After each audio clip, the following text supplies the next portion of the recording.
भाई ने मुझे पहले उठाया है, मैं भी एक विनती करता हूँ कि जल्दी उठाने वाले, माइक पर लाने वाले, मेरी भगवान से विनती तुझे भी जल्दी उठाए। हो।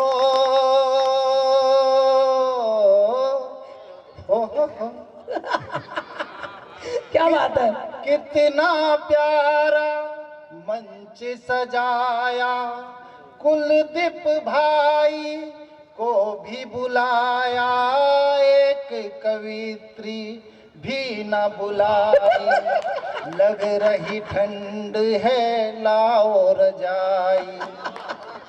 राम भदावर आए, साथ में हर्ष बुलाए, क्या बात है? कि बढ़िया टीम बनी है, हाय हाय। मिलकर ताली बजाएं। बहुत बढ़िया, बहुत बढ़िया। जख्म मिले जीवन में ऐसे, जब भी उन्हें याद किया मन उदास हो गया, और जब आशीर्वाद मिला मां शारदे का तो मेरे दिल ने कहा कि ये पप्पू पास हो गया। अब इस तरफ भी किस्मत आजमा कर देखते हैं, जिंदगी का रोना बहुत रो लिया, मुस्कुरा कर देखते हैं। हंसी बांटी और खुशी कमाई मैंने, क्या बात है? इससे ज्यादा और क्या कमाना है। ज्यादा दौलत की चाह नहीं मुझको, छोड़कर एक दिन सब कुछ यही जाना है। इसलिए कुलदीप भाई आपसे कहना चाहता हूँ कि जो दिल मांगे उसे दिल दो, जो प्यार मांगे उसे प्यार दो। ये जिंदगी बड़ी अनमोल है, इसे ऐसे ही नहीं गुजार दो। ये धन दौलत, ये रुपया पैसा सब यहीं पे छूट जाएगा। कुछ दिन से कड़की में हूँ, कुछ पैसा मुझे उधार दो। प्रेमी ने कहा प्रेमिका से चलो घूम कर आते हैं। प्रेमिका बोली सब्जी मार्केट पास में पड़ेगा, वहीं होते हैं। ये पाकिस्तानी प्रेमिका थे, है ना, और प्रेमी भी पाकिस्तान का था। तो एक पाकिस्तानी प्रेमी ने प्रेमिका से कहा कि चलो घूम कर आते हैं। प्रेमिका बोली सब्जी मार्केट पास में पड़ेगा, वहीं होते हैं। प्रेमी बोला थोड़ा और आगे चलोगी तो माहौल बदल जाएगा। प्रेमिका बोली सब्जी मार्केट से तेरी हैसियत का पता चल जाएगा। प्रेमी जो मजनू था मावाली हो गया, 2 किलो टमाटर में जेब खाली हो गया। उसे आज मालूम पड़ा लड़कियों का स्वभाव, क्योंकि 200 रुपए किलो था टमाटर का भाव। यदि भाव इसी तरह बढ़ते रहे तो बताइए प्रेम कैसे सफल हो पाएगा। और प्रेमी अपनी प्रेमिका को लेके सब्जी मार्केट से आगे जा ही नहीं पाएगा। और ये कहाँ के भाव बढ़े थे और कैसे बढ़े थे बताता हूँ। कि पहले तो निपटाया हमने तुझको टमाटर प्याज से, और फिर सेना ने ठोक दिया घर में घुस के मिराज से। हाय हाय हाय हाय। तू बाज नाए हाय रब्बा, फिर भी गुर्राए हाय रब्बा। अरे अब के पाला पड़ा है तेरा हिंद के फौजी से। हाय हाय हाय हाय हाय। क्यों छीने है लाल भारत माँ की गोदी से। क्या बात है? अरे क्यों छीने है लाल भारत माँ की गोदी से। एक दिन मैं जैसे ही ड्यूटी से घर आया, मेरी पत्नी ने कुछ नया पहना था, मुझे बताया और कहा कि मेरी तारीफ करो। मैंने कहा तारीफ क्या करूं, तुम्हारी अपने बोने अल्फाज में सच बोलने की कसम खाकर आया आज मैं। तुम चाहे ये पहनो वो पहनो, जो भी पहनो, डायन ही लगती हो मुझे तो। वो बोली मेरी जुल्फों की तारीफ करो। तो मैंने कहा कि लहरा के जो जुल्फे जलवे तुम दिखाती हो, अरे गिरते हैं सब्जी में बाल क्लिप क्यों नहीं लगाती हो। और मैं पास में बैठा तो बदबू से दिमाग खराब हो गया। ये बताओ बालों में कौन सा तेल लगाती हो। बोली बहुत कविताएं लिखते हो, मुझ पे भी 4 लाइन लिखो। तो मैंने लिखा कि मेरी नस नस में कविता निवास करती है, जिंदगी मेरी कविताओं से संवरती है। कवि मेरी नस नस में कविता निवास करती है, जिंदगी मेरी कविताओं से संवरती है। किस तरह तुझ पे लिखूं मैं कविता कोई, तेरी अकल तो हमेशा ही घास चरती है। एक दिन बोली मंचों पे बड़ी बड़ी बातें करते हो, घर में छोटी छोटी बात पे लड़ते हो, कभी तो बिना बात के ही कर देते हो बवाला। मैंने कहा बाकी सब ठीक है पर मैं झुकेगा नहीं साला। बोले मेरे पिताजी से बोल दूंगी, तुम्हारे सारे राज खोल दूंगी, तुम्हें तो पता है कितना खतरनाक है तुम्हारा साला। मैंने कहा बाकी सब ठीक है पर मैं झुकेगा नहीं साला। ठीक से पोछा नहीं लगाते हो, बर्तन भी ढंग से साफ नहीं कर पाते हो, रोज कुकर रह जाता है काला। मैंने कहा बाकी सब ठीक है पर मैं झुकेगा नहीं। एक दिन काले बाल कर रही, मैंने कहा कि कब तक बुढ़ापा छुपाओगी रानी, कब तक बुढ़ापा छुपाओगी रानी, जवानी की अब तो खत्म है कहानी, अरे कब तक इन बालों को काला करोगी, एक दिन तो मरोगी, एक दिन तो मरोगी। देखिए तालियां बजाइए, तालियां से बहुत अच्छा आपका माहौल बनेगा और आप कभी को भी लगेगा जुड़ रहे हैं। और जगदीश भाई, नारी शक्ति यहाँ ज्यादा बच के आपको ले जाने की गारंटी हमारी नहीं है। तुम लाख छुपाओ उम्र मगर उस यम को पता चल जाएगा, जो फिक्स किया है दिन उसने उस दिन पर्चा कट जाएगा। एक दिन भाई साहब वो और मैं दोनों हम बाजार में घूम रहे थे, मेरी नई नई शादी हुई थी, तो उसने एक पानी पूरी का ठेला बताया और उसने कहा कि ये पानी पूरी वाला पानी पूरी बहुत अच्छी बनाता है। तो मुझे समझ नहीं आया कि इसको पानी पूरी खाना है। फिर मैं इधर गुजरात में आ गया था, कुछ दिनों तक मैंने यहाँ भी जॉब किया, उसके बाद में वापस चला गया, तो मैं यहाँ आ गया। तो उसका फोन जब भी आता था तो वो कहती थी कि तुम तो मुझे पानी पूरी तक नहीं खिला सकते हो। तब मैंने लिखा था कि मैं क्या करूं कि प्यार तेरा मेरे ही नसीब न था, मैं तुझे पानी पूरी ना खिला सकूं, मैं इतना भी गरीब न था। वाह, जो प्यार तेरे मन में था वो प्यार में भी पा लेता, तेरे साथ कुछ पानी पूरी में भी तो खा लेता।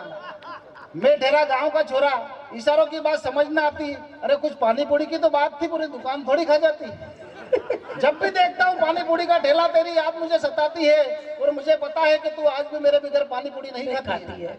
बीतेंगे दुख के दिन और खुशी के दिन आएंगे, चाहे हम बूढ़े हो जाएं पर पानी पूरी जरूर खाएंगे। क्या बात, हाथों में हाथ होगा, एक दूसरे का साथ होगा, हम पानी पूरी तो खाएंगे ही, चाहे मुंह में एक भी नहीं दांत होगा। जब ये कविता मैंने उसे फोन पर सुनाई, कविता सुनकर उसकी आंखें भर आई।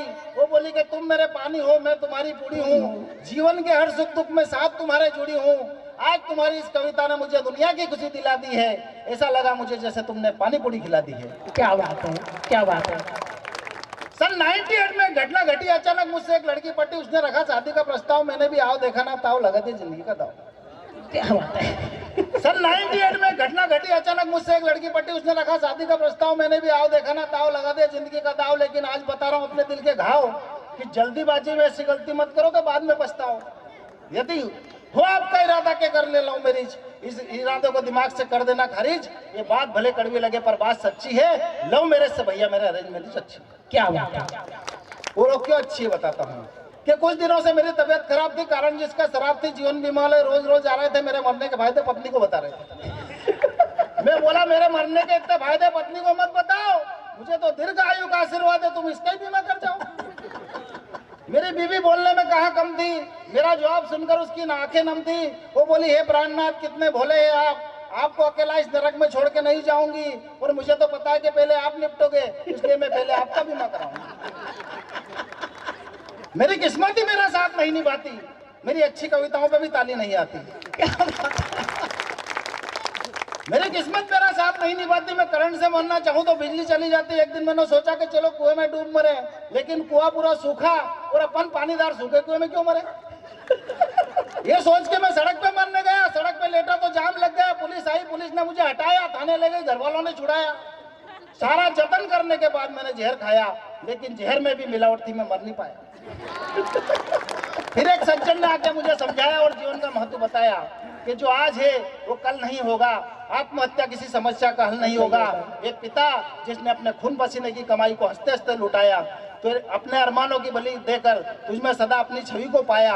एक माँ जो देखकर तेरी आंखों में आंसू रोती है, तेरे उज्जवल भविष्य के सपने सदा संजोती है। एक भाई जो तुझे अपना दाहिना हाथ समझता है, एक बहना जिसे तू चंदा सा भैया लगता है। एक प्रेमिका जो तेरी हो ना सकी, तेरे सुख में हंसी दुख में रो ना सकी, क्या तू उसके लिए जान दे देगा जो 7 जन्मों का वादा करके एक जन्म भी तेरी हो ना सकी। क्या तू उस बेवफा के लिए सबको रोता भी लगता छोड़ देगा, जब इनको तेरी जरूरत है तो दुनिया से नाता तोड़ लेगा। ये तेरी बहादुरी का नहीं तेरी बुजदिली का काम होगा, और वक्त अभी निकला नहीं है, दुनिया में तेरा भी कुछ मुकाम होगा। उसके बाद मैंने जीवन का महत्व जान लिया। खुद आत्महत्या करना तो दूर, दूसरों को आत्महत्या करने से बचाने का मन में ठान लिया। उसके बाद मैंने जीवन का महत्व जान लिया।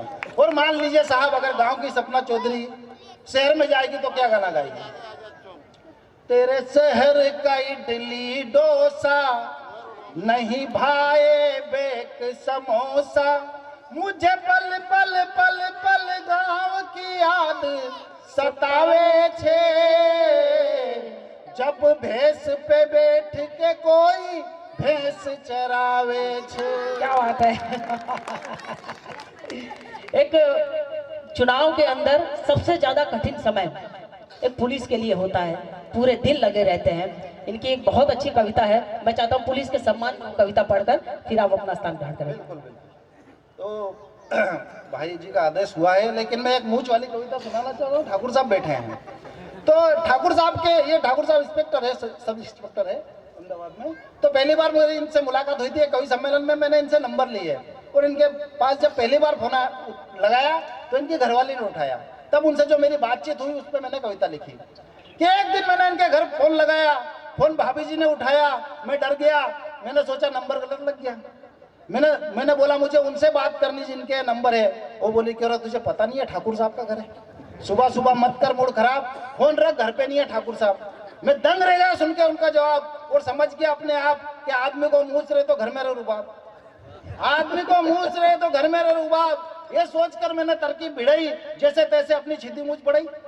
एक पुराना पजामा फाड़ा, पुराना पजामा इसलिए फाड़ा कि गले में साफी रखते थे। एक पुराना पजामा फाड़ा, गले में रखा, घरवाली पे रुआब झाड़ा और बोला कि देख मेरे से ठीक रहा कर, मूछ बढ़ा लिए मैंने, मुझे साहब कहा कर। उसने उठा के साले को फोन लगा दिया, साले को सेम न्यू घर आ गया, बोला जीजा तुम्हारी वजह से मेरी बहन की खाट खड़ी हो गई है, और मैंने सुना जीजा तुम्हारी मूछ बड़ी हो गई है। पर जीजा मेरी बात ध्यान से सुन लेना, और आज के बाद मेरी बहन को कुछ मत कहना, नहीं तो तुम्हारी छीती मूछ के बाल छाट जाऊंगा और तुम्हारे चक्कर में पूरे मोहल्ले की मूछ काट जाऊंगा। क्या करें वो अपने मुसीबत की घड़ी थी, क्योंकि साले की मूछ तो मेरी मूछ से भी बड़ी थी। काश अपने देश के नेताओं की भी मूछ बड़ी हो जाए और सीमा पार दुश्मनों की खाट खड़ी हो जाए। और एक कविता का आदेश मिला है, किसी ने कहा है कि काम के लोग चंद मिलते हैं, कदम कदम पर जय चंद मिलते हैं, और जब जब मुसीबत आती है देश पर एक पुलिस को छोड़कर सारे दरवाजे बंद मिलते हैं। बहुत बढ़िया। तब मैंने लिखा कि वर्दी वाले पुलिस बाबू करते हैं भैया बड़ी पिटाई, हाथ भी तोड़े पाँव भी तोड़े, अरे पीछा पकड़ ले तो घर तक न छोड़े। वर्दी वाले पुलिस बाबू करते हैं भैया बड़ी पिटाई, कि ना टाइम से पीना ना ही टाइम से खाना, इन्हें तो ड्यूटी प्यारी इन्हें तो प्यारा थाना, देश त्योहार मनाए और ये ड्यूटी जाए, बच्चे हैं राह तकते बीबी खाना ना खाए, अरे करते हैं ये देश की सेवा, इनकी सेवा को मेरी सलामी। वर्दी वाले पुलिस बाबू। और बेटियों के लिए कहना चाहता हूँ, हमारी नन्ही नन्ही बेटियां बैठी है, कि जिस काम को बेटे कर न सके उस काम को बेटी करती है।